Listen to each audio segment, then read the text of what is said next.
Thank you, Lexi Campbell, Pamela Salisbury, and Graham Nixon. And thank you, Francis Mill and Michael Hackett, for curating the exhibition in the gallery downstairs, and the wonderful Hackett Mill staff. I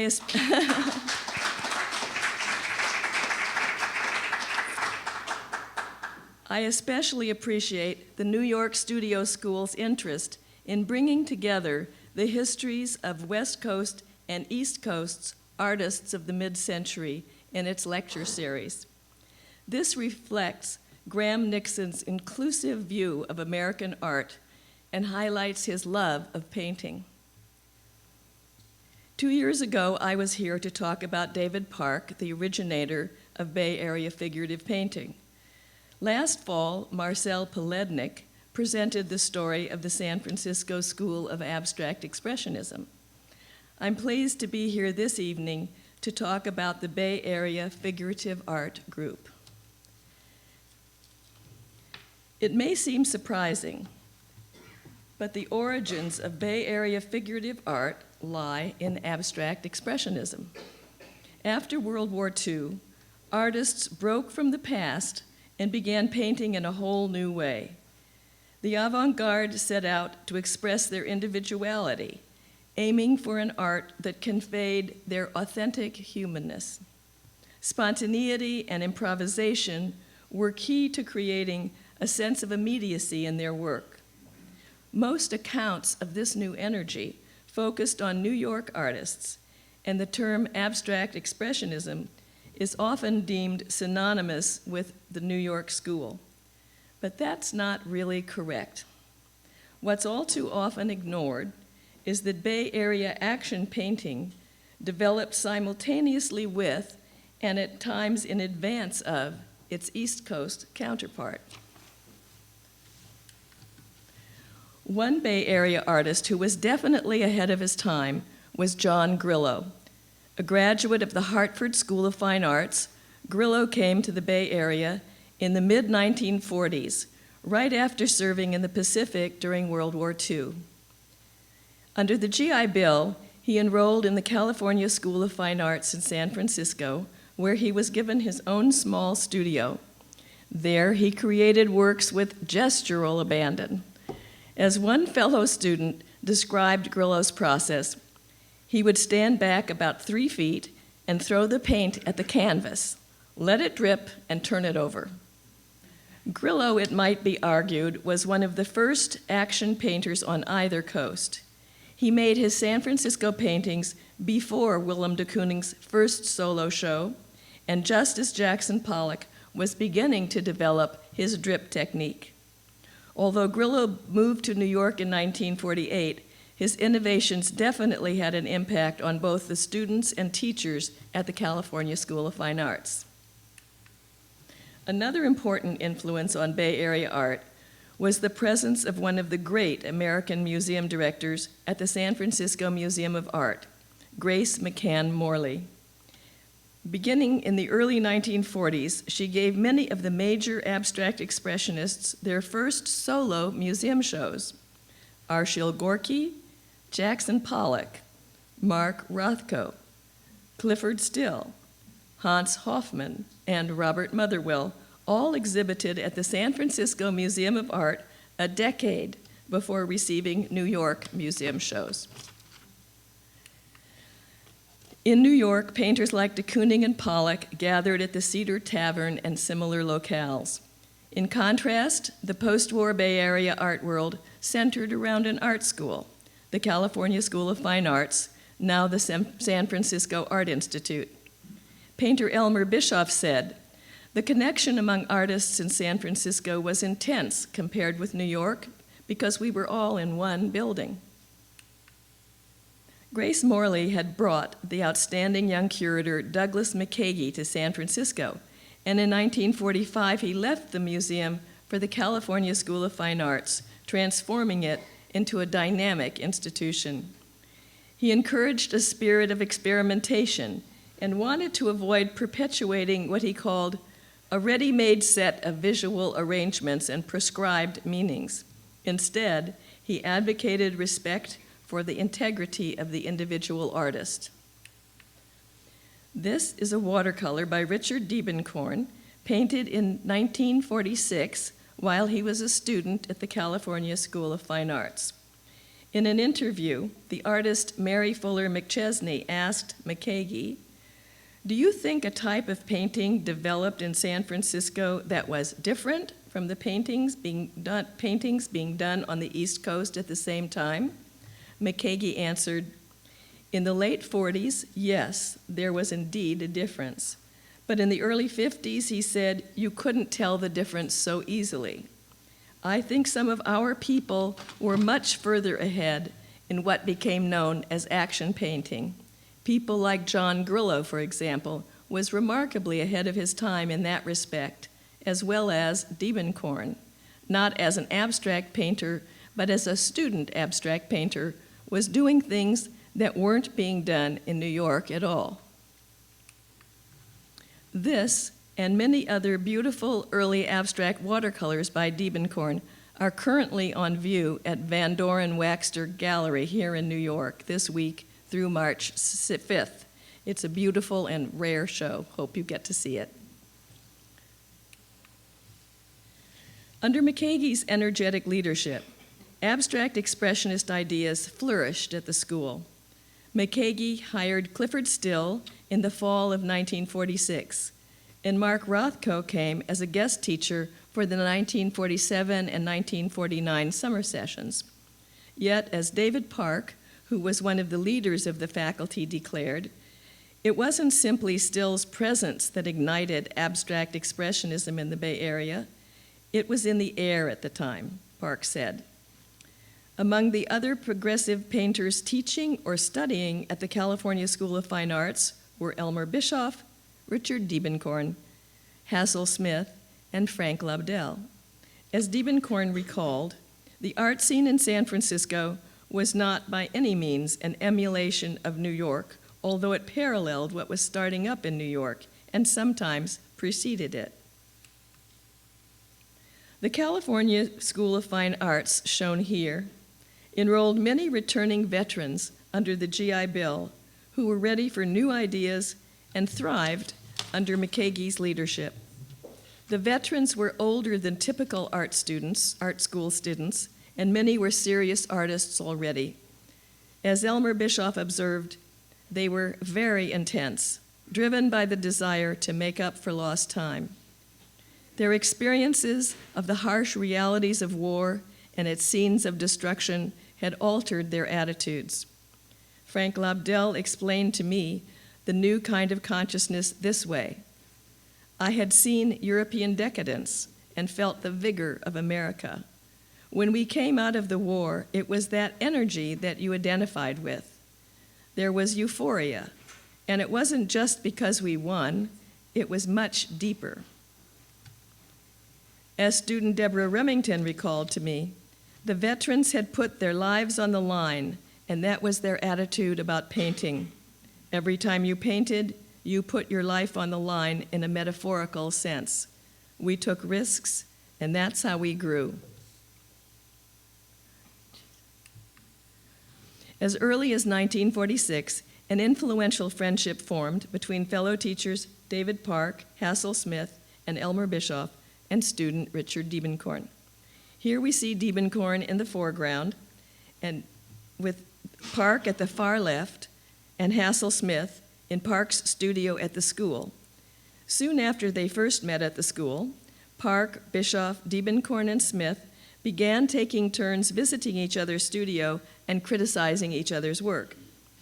As Diebenkorn described it to me, every Saturday we would go to the studio of a different one of the four, and we'd get pretty drunk by the end of the day, but we got a chance to look over the other's work of the month. And there was a lot of talk and sharing of ideas and attitudes. We became a lot more intimately acquainted with what we were doing. We did a lot of talking. The California School of Fine Arts was more like a community of artists than a hierarchical institution with students and teachers influencing each other. David Park, shown here, was an inspiring teacher, and his character and morality touched many. Bischoff recalled, "Never before and never since has there been an organized group of people so freewheeling yet purposeful, so warm, open, and encouraging, and yet demanding. It was a transformative atmosphere."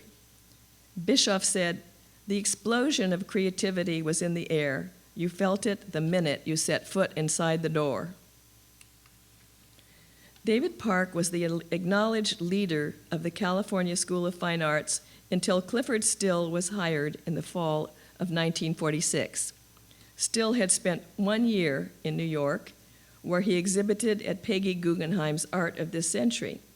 His arrival in San Francisco brought one of the major voices of abstract expressionism to the area where it was already in the air. In 1947, he had a solo museum show at San Francisco's Legion of Honor, seen here, organized by Germaine Mckagey, Douglas Mckagey's wife. Still's large, non-objective canvases there had a stunning impact on viewers. Still was imperious, but he nevertheless attracted many students to his classes. Bischoff described Still as removed and superior. He claimed that Still's arrival at the art school precipitated a change from what had existed from my first days there, the kind of availability and mutual regard between the faculty members. According to Bischoff, Still's students came to see themselves as a favorite group closely connected to the master, a small school within a school. A kind of battle line was drawn between Park and Still, who offered different aesthetic and political visions. Artist Fred Martin described the atmosphere as 2 armed camps, the Still camp and the Park camp. Still invoked the heroic, viewing himself as messianic and the artist as making life and death choices. Park admired Still's paintings, but thought the messianic thing was ridiculous. Park was down to earth, and his work celebrated everyday man and woman as the highest good. He taught his students to constantly look for what is meaningful to themselves and try to present this meaningfulness to others. In 1948, Park, Bischoff, and Hassel Smith exhibited their own non-objective paintings at the San Francisco Museum of Art, which shocked their viewers. Diebenkorn described the show as, quote, expressionistic and pretty wild. They were interested in jazz at the time and in a kind of freewheeling, wide-open, totally generous kind of thing. In Art News, Professor Earl Loran wrote that San Francisco's new free-form abstract style offered the most complete release from a restraint of all kinds that had ever occurred. What stood out for Loran was the strong emphasis on the material and substance of oil paint. The next year, in late 1949, Park made a move that would change the conversation among Bay Area artists. He took all his abstract canvases to the dump and destroyed them in an act of dramatic rejection. A few months later, in March 1950, he exhibited a painting in his new figurative style, titled Rehearsal. It depicted the Studio 13 jazz band that Park and Mckagey had organized at the school. At the time, many people perceived Park's move to figuration as heresy, as a repudiation of abstract expressionism, a defection from the true path. Although at first Park thought of his new stance as a rejection of his non-objective work, he later reconsidered and recognized it as a continuation rather than a break. It was a brave and lonely decision for him, and for almost 3 years, even his friends didn't understand what he was doing. In fact, his contemporaries were seriously shocked by this work. Diebenkorn famously exclaimed, "My God, what's happened to David?" Several years would pass before some of his colleagues joined Park in the turn toward figuration. The revival of Dixieland jazz had a tremendous effect on the San Francisco art scene. At the California School of Fine Arts, creating music together was an exhilarating group activity that contrasted with the solitary life of an artist in the studio. The Studio 13 Jazz Band, which was named for the classroom at the school where the group practiced and performed, included David Park on piano, Elmer Bischoff on cornet and trumpet, and Douglas Mckagey on the drums in the beginning. The fact that the school's director played in the band gives an idea of the lack of hierarchy that prevailed at the school. In this photograph, you can see Park playing piano, his back to us, Bischoff on the trumpet, standing on the right, Barney Barnhart on drums, and Joan Brown, barely visible, watching at the far left. Maximum coolness, declares the handwritten sign next to the picture of a black cat. At the same time that Park was turning toward figuration, the ties within the close-knit art community shifted. Diebenkorn left the Bay Area in 1950 for graduate school and teaching, not returning until the summer of 1953. Also in 1950, Douglas Mckagey resigned from the California School of Fine Arts. His successor as director was Ernest Munt, shown here on the left, next to Park in the center, and Mckagey on the right. Munt fired Hassel Smith in 1952, leading Park and Bischoff to quit the faculty in an expression of solidarity. The friendships continued, however, after they left the school. In late 1952, Park joined Bischoff and James Weeks in their Magnolia Street studio in Berkeley for drawing sessions from a model. In 1955, the sessions moved to a Shattuck Street building shown here, where Diebenkorn, Theophilus Brown, and Paul Wanner had studios. Later, Nathan Oliveira joined the group. In this photo, we see Park on the left and Brown on the right. At the end of the sessions, they would spread their drawings on the floor and discuss them together. Diebenkorn described the sessions as a social thing. At first, when Diebenkorn joined the Life Drawing Group, he was still painting abstractly, having already achieved great success nationally. For someone who was intending to continue as an abstract painter, I was clearly consorting with the wrong company, he later said. He saw drawing from a model as an activity that was independent of his painting, yet he admitted that the seeds of what was about to happen to me were in those figure drawing sessions. With Bischoff and Park both exploring figuration, it was hard for him to resist. Besides, he explained, I had never given representational painting a mature chance. In 1955, he began his own move toward figuration. Each of the Bay Area painters who came to break from abstract expressionism and turn toward figuration did so at a different time and for different reasons. Park's abrupt repudiation of his non-objective canvases stemmed from his disbelief in his abstract work. As Bischoff explained, Park felt there was greater authenticity in working from things you know, the experience of every day. There is a kind of humbleness that seemed to appeal to him. This humbleness is evident in Park's painting of his wife Lydia reading.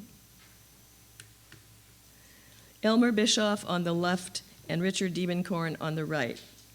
Bischoff's own move to figuration, which came in 1953, was less abrupt. As a World War II veteran, Bischoff felt a need to connect with universal humanistic values, which he came to believe could be expressed more fully through painting figuratively. Diebenkorn felt that abstract expressionism lost its power as a sign of resistance, and its original intention became diluted as it gained national and international prominence. Bischoff insisted, however, that their new figurative approach derived from abstract expressionism, and that they always discussed their figurative work in terms of abstract expressionism.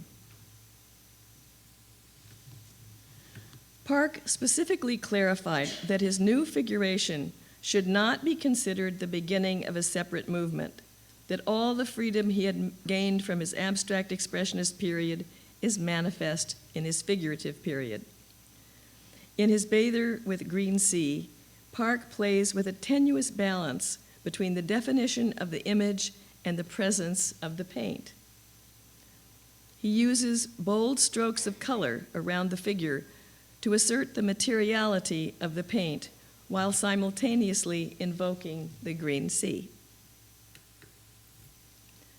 To turn to figuration during the heyday of abstract expressionism was a bold move for Park, Bischoff, Diebenkorn, and other artists in the current exhibition downstairs.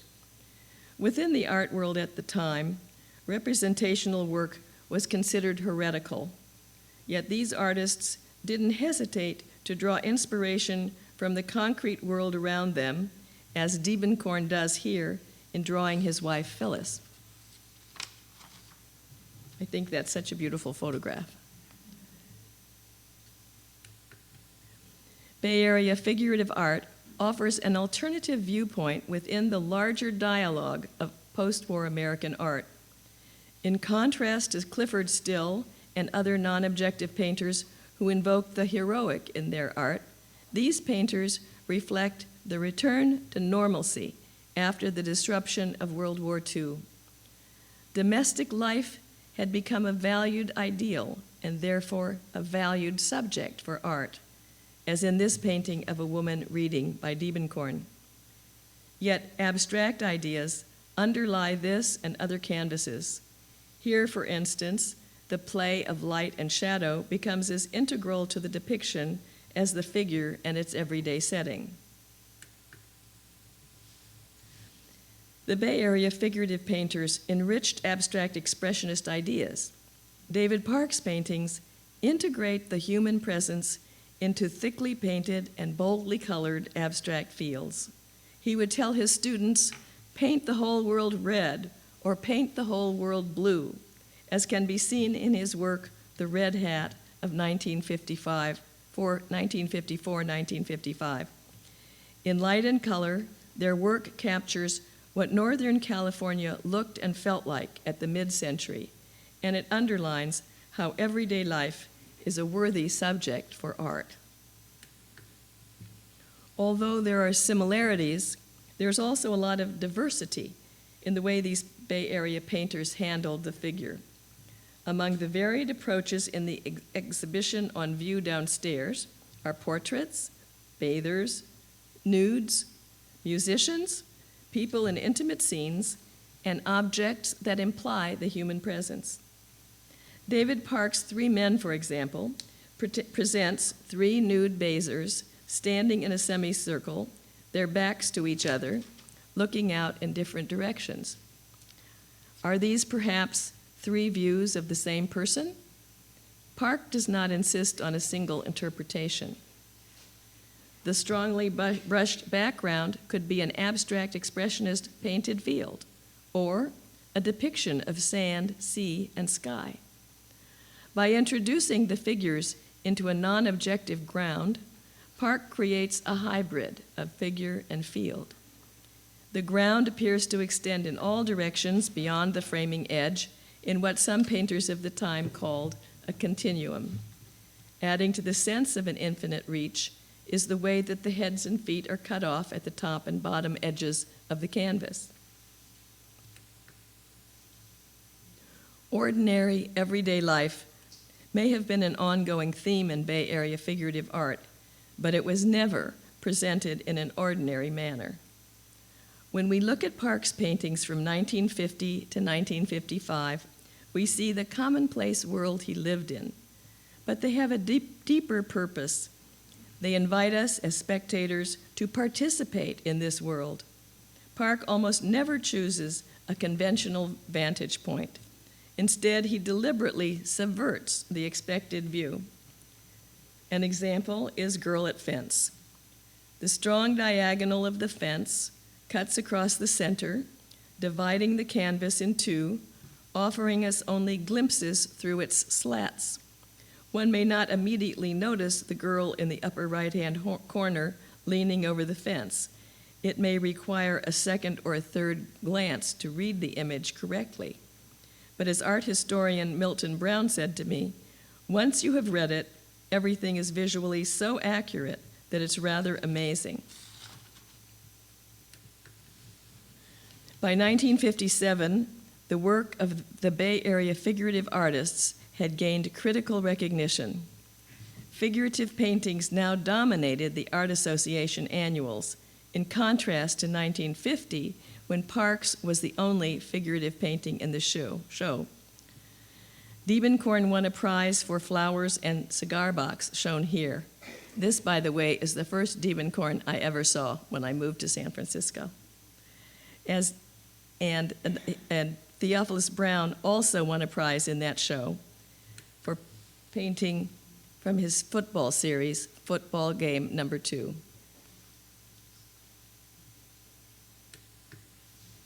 In 1956, Paul Mills, the recently arrived director of the Oakland Art Museum, organized an exhibition and symposium investigating the existence of a San Francisco school of abstract expressionism.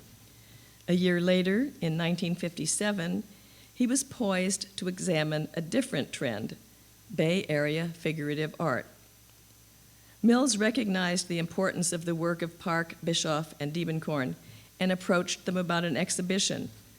Mills proposed the titles New Realism or The New Direction for the show, but the three artists rejected those titles because they were too suggestive of a movement, and they did not feel that what they were doing was a movement.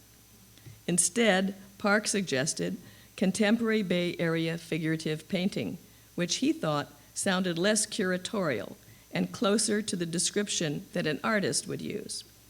The artists convinced Mills to expand the roster to a larger group, which included James Weeks, Theophilus Brown, and Paul Warner, among others. Mills may have been young, but he was not naive. He recognized the importance of showing the Bay Area figurative artists as a group, and the attention his show received helped establish their national reputation. For the cover of the exhibition catalog, Mills selected Bischoff's Figure in a Landscape. The painting shows an isolated man, somewhat resembling Bischoff, sitting in the foreground of the landscape. The light-filled yet overcast sky, so typical of the Bay Area, takes up more than half the canvas, becoming as much the subject of the painting as the figure.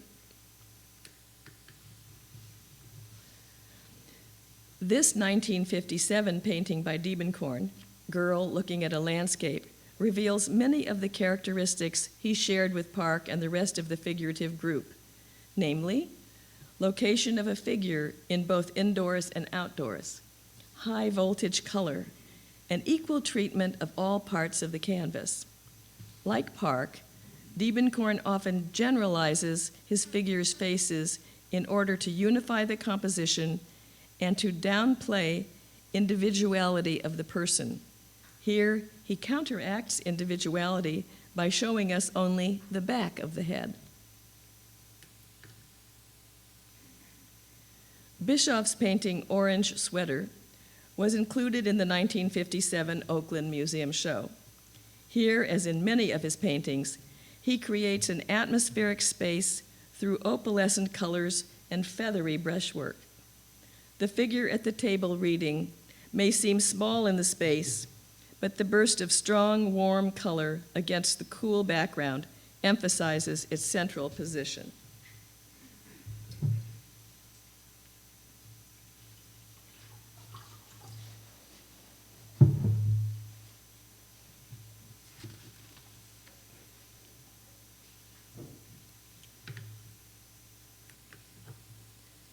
The play between figuration and abstraction that is so key to Bay Area figurative art is readily apparent in Bischoff's two figures.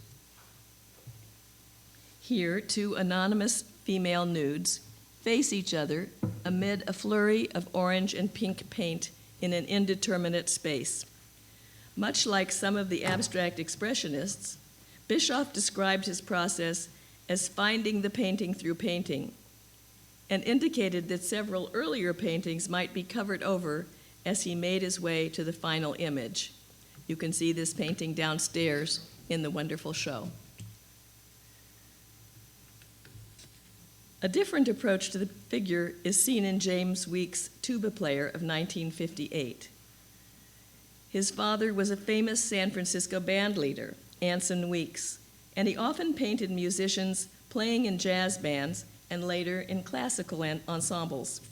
In Tuba Player, the simplified forms and color distinguish his painting style from that of other group members. Oops.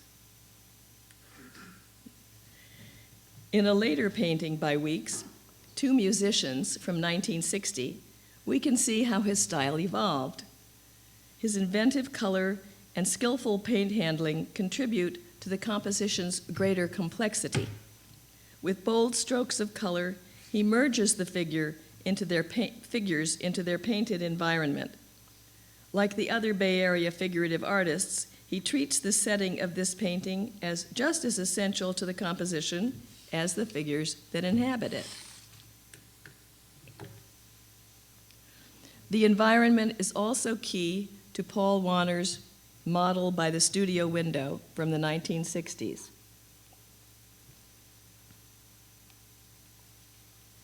Here, a faceless nude model stands in a room in front of the glowing window panes. The opaque light envelops the model, integrating her in the space without revealing a narrative. This painterly quality is typical of Wanner's early figurative work. Later, his work changed to a form of realism that resembled Dutch still life painting. Wanner's mode of working differed from the exploratory method of Park, Diebenkorn, and Bischoff. Wanner and Theophilus Brown often sketched in the composition before beginning to paint. Loose brush strokes belie the underlying sketch and make the painting appear unpremeditated. The same tension between figuration and abstraction we have seen in the Bay Area figurative painters is evident in Manuel Nevery's sculptures, translated into 3 dimensions. His kneeling figure balances representation with a gestural, abstract expressionist handling of both the plaster and the paint.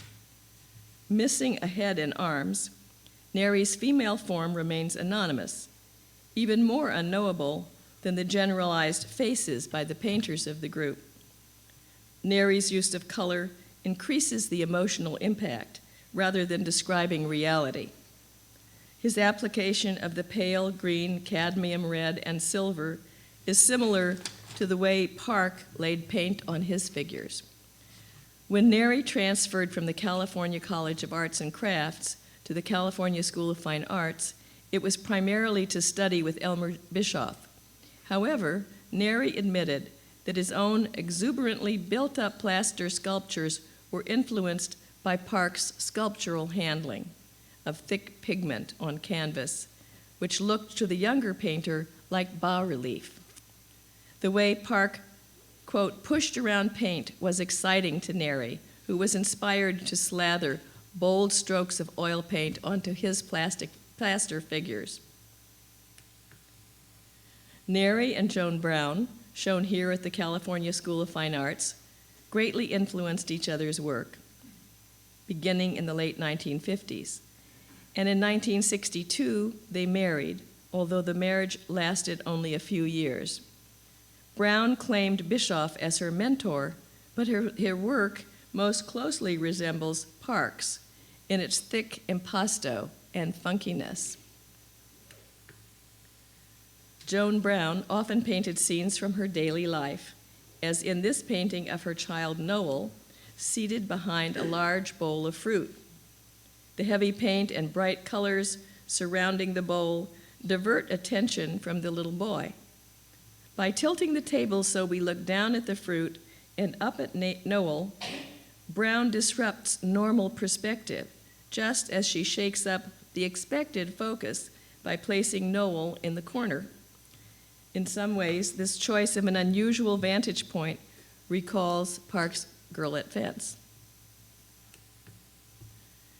In Girl Sitting, Joan Brown lays on paint liberally with confident strokes of color that seem to come straight from the tube.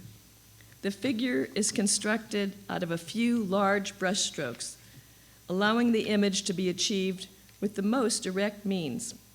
Thick gestural paint elicits a visceral response from the viewer. We're very aware that this is a painting, not a simple representation of reality. The strong blue triangle on the figure's chest reinforces the abstract thrust of the painting. If Joan Brown's figure seems vivid and positive, Nathan Oliveira's head of man offers a contrast with its grim, incised face. Oliveira differentiated his aims from those of the others in the group. Describing the drawing sessions in which he participated, he claimed his colleagues were always maintaining the composition and framework of what was there instead of trying, as I was, to transport the figure into some other world. Oliveira stated that his goal was something far more psychological, much more loaded, more melodramatic. Certainly in Head of Man, his view of humankind seems darker and more anguished than that of his fellow figurative painters. Oliveira was not included in Paul Mills's 1957 show of Bay Area figurative painters. However, in 1959, Peter Sells, then a curator at the Museum of Modern Art in New York, chose 4 of Oliveira's paintings for his exhibition, New Images of Man, including this painting, Man Walking. Sells's show aimed to portray what he called humankind's wounds of existence. New York Times critic Aline Saarinen wrote, "Frequently the figure emerges out of no space, out of nothingness, as in canvases by Francis Bacon and Oliveira." In David Park's 4 Women from 1959, the figures are integrated into an abstract field. In my book on David Park, I described this painting as a figurative version of Clifford Still's Untitled 1952. In both these monumental paintings, forms run parallel to the picture plane as in a frieze, and the space between the forms is activated by jagged verticals. But in searching for what was meaningful, Park went beyond the influence, inserting a human presence into Still's non-objective universe. Diebenkorn's Girl on the Beach integrates the figure and field through an original color palette. He divides the canvas into a series of horizontal panels, the largest containing a beach chair, the figure, and shoes. The dark stripe at the level of the woman's hair flattens the space in the painting and breaks the illusion of depth. And even as we are drawn into the figure with her exotic striped skirt, we are also taken by the subtle strokes and variations in the sand around her. The blankness of the woman's face keeps us at a certain distance, encouraging our eye to view the painting in its totality. For me, this painting by Diebenkorn, Girl on a Terrace, illustrates some of the unique qualities of his work. The strong bands of color in the landscape, the vivid blue and green, as well as the more muted sienna, appear in other paintings, both figurative, as in Girl looking at a landscape shown earlier, and abstract, as in some of the Ocean Park series.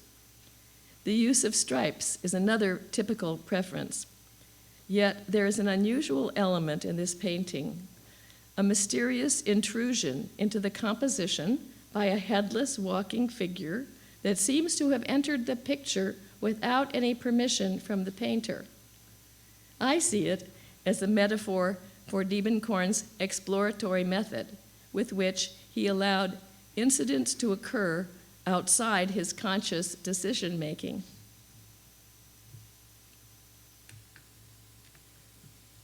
Park, too, worked in an exploratory way.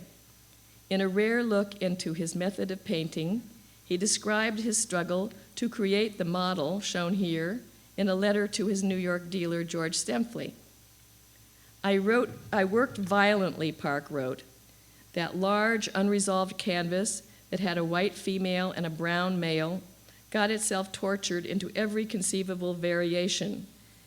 It has ended up revealing a model, female, on the left, and an easel with a painting rather influenced by Park on the right. Park's discussion of his radical changes to this painting counters the notion that he tended to work from a preconceived idea. Instead, he followed forms where they might lead, creating on the canvas a complex play on multiple points of view.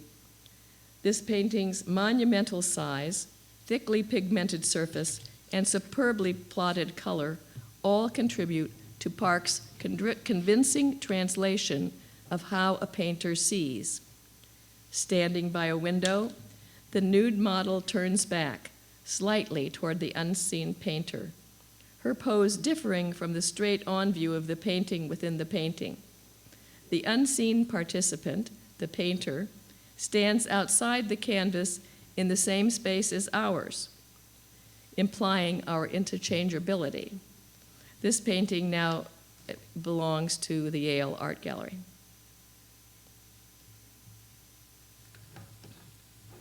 Just how hard Park worked in the studio comes out in another letter to his dealer, outlining his preparations for his first solo show in New York. I managed to get about 12 hours of painting in daily, Park wrote, get violently upset, scrape tons of paint off, feel a terrible embarrassment about going to the store for another enormous order of colors, etc., etc. All that hard work comes out in this painting, Woman and Coffee Pot, from 1958. Every inch of the painting is alive with Park's brushwork. For me, this painting illustrates a quality that I consider to be central in Park's work, but not widely recognized. You can look at the beautifully brushed ochre and white ground as a great abstract painting, but Park has integrated a female form into the painting, bringing humanity into that abstract field. And that is what I think Park was about. This painting was selected to represent Park in a 1962 Life magazine article comparing East Coast and West Coast figurative painters. Its caption in the magazine reads, "The act of pouring coffee is monumentalized in David Park's painting. By obliterating details, he made the gesture take on the gravity of a rite." The Bay Area figurative artists were able to convey humanness in their works even when no figures appeared. In Park's Still Life with Hammer, the human presence is suggested in the depiction of tools that seem to invite you as the viewer to grasp them with your hand. The thick paint applied with a large brush relative to the painting's size emphasizes this tactile quality. This work was one of 7 still lifes Park painted within a matter of weeks in the summer of 1956. Park explained to a friend that it's possible to make a good painting from any subject, lowly or elevated, beautiful or ugly. Choosing close-up views of 1 or 2 everyday objects, Park used his extraordinary powers of observation and ability to command paint to capture the immediacy of the objects and project their humble verity. As if explaining Park's method, Diebenkorn recalled his experience in a drawing class taught by Park. Park's subject might be a hammer or a cup. You wanted so to capture the qualities of this hammer just hitting the nail, or to draw the cup with coffee in it. It required instant decisions.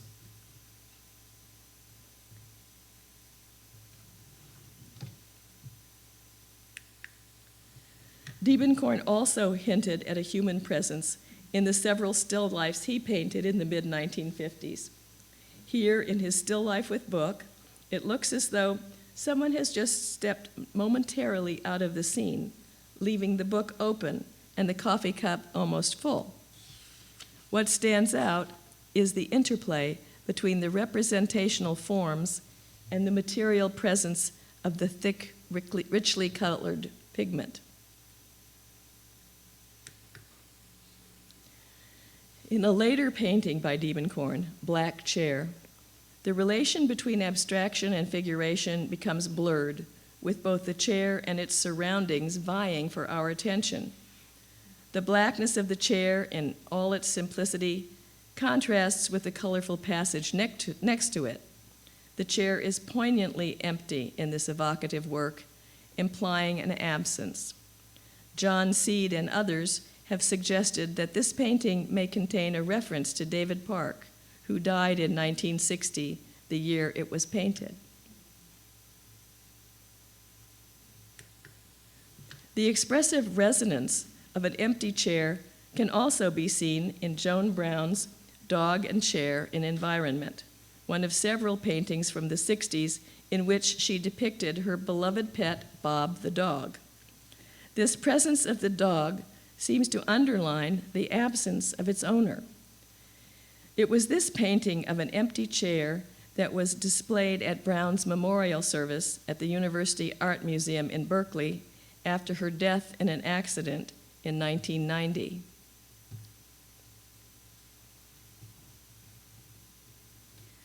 This photo shows an exhibition of Bay Area figurative paintings at the Yale Art Gallery 2 years ago. An understanding of post-war American art is incomplete without a close look at the Bay Area figurative artists. They are of interest not only because of the works that they created, but also because of the community they built, the friendships they made, and the artistic beliefs they shared. This close-knit group of artists may have been defined by their locale, but their work would achieve national reach. Though some of the artists' lives were cut short and the others' careers led them in different directions and places, the art they created between 1946 and 1965 endures. Their work has stayed relevant and continues to inspire generations of artists, both in the Bay Area and nationally. When the San Francisco Museum of Modern Art reopens its handsomely remodeled building in May, it will underline the significance of Bay Area figurative art with expanded displays. Thank you.